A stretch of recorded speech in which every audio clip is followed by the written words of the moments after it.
और इस खबर पर ज्यादा जानकारी के लिए हमारे चैनल हेड बृजमोहन रघुवंशी हमारे साथ जुड़ रहे हैं। बृजमोहन जी, देखिए देश के गृह मंत्री और सूबे के मुखिया योगी आदित्यनाथ की जो महत्वपूर्ण मुलाकात हुई है, इसको किस तरह से देखा जाए?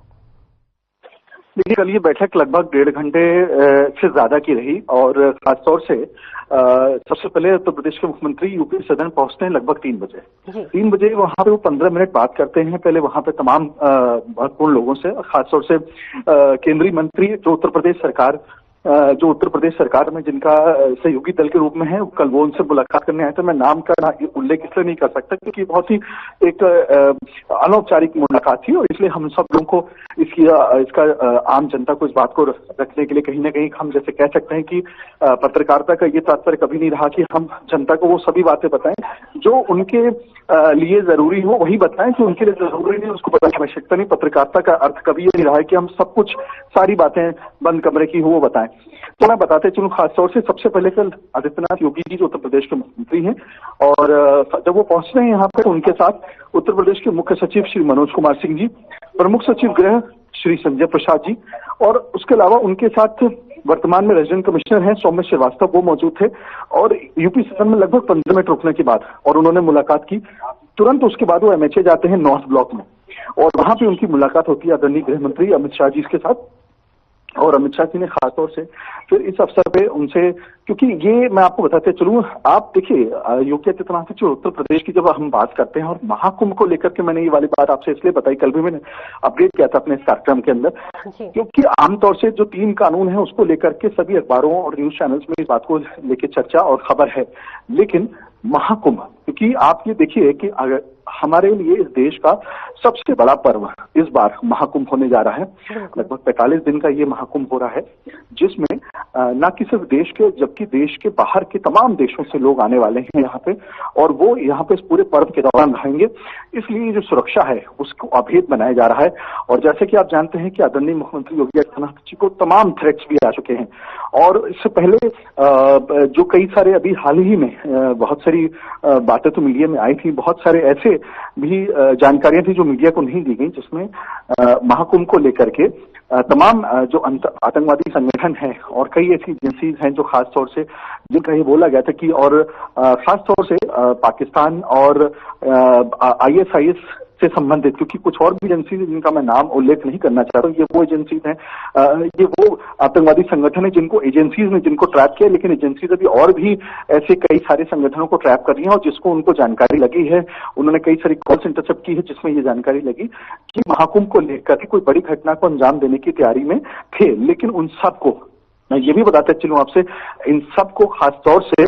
गृह मंत्रालय और उत्तर प्रदेश सरकार और उत्तर प्रदेश मुखिया योगी आदित्यनाथ जी की ज्वाइंट कोलैबोरेशन के साथ इन सभी जो प्रयासों पर उस पर अब एक जो है फुल स्टॉप लग चुका है, उस पर पूर्ण विराम लग चुका है और इस सुरक्षा इतनी अभेद हो चुकी है। मैं आपको बताते चलूं कि वहां पे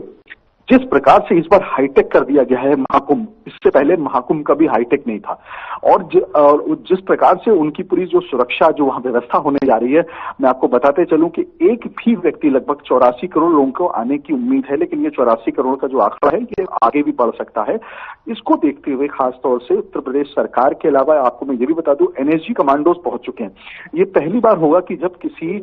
कार्यक्रम में, खासतौर से किसी आयोजन में NSG कमांडोज पहुंचते हैं। आमतौर से NSG कमांडोज तब पहुंचते हैं जब कोई घटना हो जाती है। इससे पहले NSG कमांडो, जैसे मैं आपको एक उदाहरण देना चाहता हूं, इस तरह के तो बहुत उदाहरण है, लेकिन एक उदाहरण देना चाहता हूं। जब 26/11 में जब मुंबई में धमाके हुए थे, जब वहां पे हमला हुआ था, आतंकवादी हमला हुआ था, तब NSG कमांडो को वो उनकी जो उपयोगिता होती है वो ऐसे मौके पे होती है।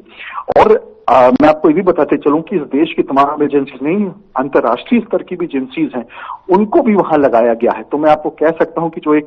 एक लाइन बहुत बोली जाती है अक्सर कि वहां परिंदा भी पर नहीं मार सकता। निश्चित रूप से उत्तर प्रदेश के मुखिया योगी आदित्यनाथ जी के नेतृत्व में जो ये भव्य आयोजन हो रहा है, जिसको हम महाकुंभ धरती का पर्व भी कह रहे हैं,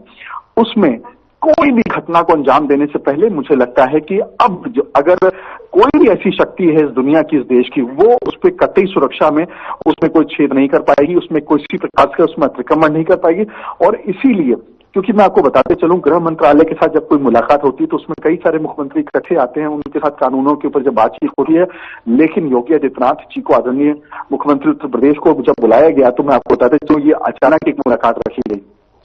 और उसके बाद से ये मुलाकात काफी लंबी चली है और इसमें तमाम पहलुओं पर बातचीत हुई और सुरक्षा व्यवस्था को लेकर के खास तौर से। और मैं आपको बताते चलूं कि इस देश में मुख्यमंत्री में अगर किसी एक मुख्यमंत्री की गिनती होती है जिसको लॉ एंड ऑर्डर के लिए सबसे ज्यादा भूतपूर्व और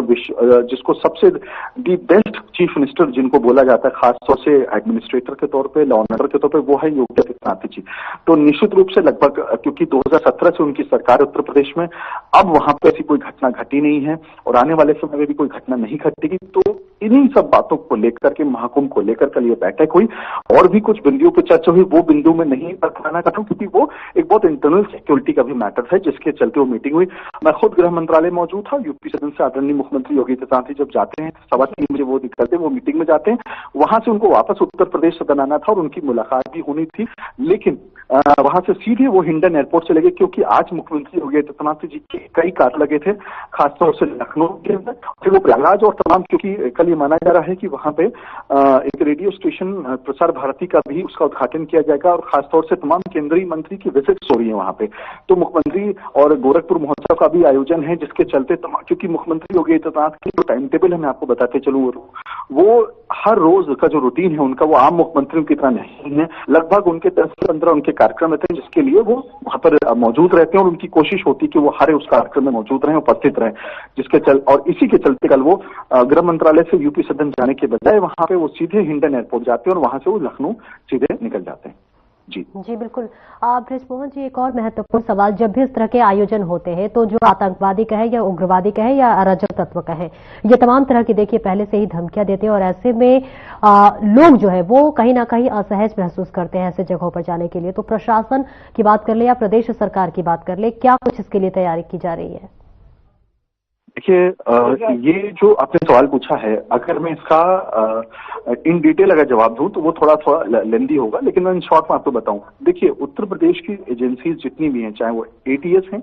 एसटीएफ हैं, वहां की पुलिस है, वहां पीएसी है, जो वहां के लोकल, जो खासतौर से जो बटालियंस होती हैं, जो पुलिस की फोर्स है उत्तर प्रदेश में, उसके साथ साथ में जो नेशनल पुलिस, जो नेशनल अर्ध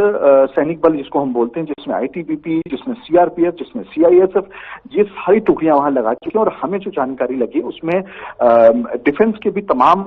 जो लोग, खासतौर से जो इंटेलिजेंस है डिफेंस का, जो डिफेंस के जो एक्सपर्ट्स हैं, उनको भी वहां लगाया गया। लेकिन आप समझिए कि जैसे कि धार्मिक आयोजन है, ये एक सामाजिक आयोजन, ये कोई आयोजन ऐसा नहीं है जो 26 जनवरी का या 15 अगस्त का, जहां पे लिमिटेड आपके लोग आते हैं, अतिथि आते हैं। ये लगभग इसमें 84 करोड़ लोगों के आने की उम्मीद है, जो कि ना कि इस देश के, पूरे विश्व से लोग आ रहे हैं। तो इसको हम ऐसा भी नहीं कर सकते कि इसको हम पूरा ब्लॉक करके, इसको सिक्योरिटी पॉइंट ऑफ व्यू से इतना ज्यादा उसको हम किले की तरह बना देंगे, कोई घुस नहीं पाए वहां पे। लेकिन इसको पूरी तरीके से चाक चौबंद व्यवस्था के तहत इसको पूरी तरीके से इसको मॉनिटर किया जा रहा है। और मैं आपको बताते चलूं, इस बार का जो महाकुंभ है वो डिजिटल महाकुंभ है।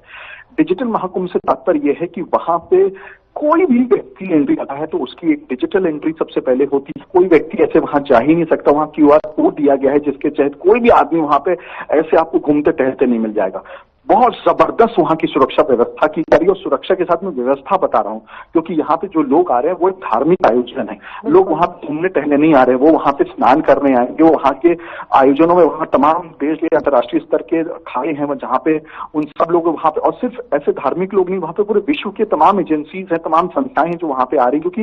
ये एक धरती का पर्व है जिसके लिए वहां पे कड़ी व्यवस्था की गई है सुरक्षा के साथ में। और उस पर पैनी नजर है खुद स्वयं आदरणीय मुख्यमंत्री योगी आदित्यनाथ जी, इस पूरे साइड नजर बनाए हैं। और आज से नहीं, लगभग 2 से 3 वर्षों से, जब से ये आयोजन के बारे में ये तैयारियां शुरू की गई, और क्योंकि आदरणीय प्रधानमंत्री श्री नरेंद्र मोदी जी का भी ये एक सपने से कम नहीं है कि इस बात का जो आयोजन होना है महाकुंभ का वो भव्य होना है। और उसी कड़ी में आदरणीय मुख्यमंत्री योगी आदित्यनाथ जी इसको पूरा, उनकी सपने को पूरा करने के लगे हुए हैं, पूरी निष्ठा के साथ, पूरी श्रद्धा के साथ। और मुझे लगता है कि ये आयोजन जबरदस्त, बहुत भव्य होने जा रहा है और इसमें किसी भी व्यक्ति के साथ मुझे नहीं लगता है कि इस पूरे 45 दिन सुनने में आपको सुनेंगे, हम उसको टेलीकास्ट भी करने के लिए हमें कोई ऐसी खबर आएगी। जबरदस्त व्यवस्था की गई है और मुझे लगता है आने वाले समय पे हम ये सब हम और सब देख पाएंगे, पूरी व्यवस्था और सुरक्षा को खासतौर से। बिल्कुल, यानी जो श्रद्धालु है पूरी निडरता के साथ और आस्था के महाकुंभ में जाकर दर्शन कर सकते हैं, स्नान कर सकते हैं। बहुत बहुत शुक्रिया बृजमोहन जी तमाम जानकारी के लिए। और आगे बढ़ते हैं जहां 28वें राष्ट्रीय युवा उत्सव 2025 में